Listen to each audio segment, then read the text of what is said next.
வீட்டு கோழிங்கெல்லாம் கம்பு சாப்பிடும். வா வா வா. இங்கே பாருங்க எல்லாம் வான்கோழி. எங்கள் மாமா வீட்டு கோழிங்கெல்லாம் தெரியுதா? அவங்களுக்கு தெரியுதா? இதுங்க பொழுது இன்னைக்கு கத்திக்கிட்டே தான் இருக்கு.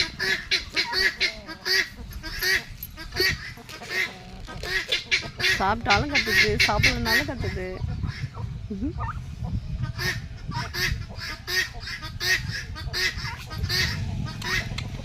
வா வா வா, இங்கே வா இங்கே வா இங்கே வா இங்கே வா. ஏய், சண்டைலாம் போட்டுக்கோங்க. 24 hours ஃபைட்டு. வா வா.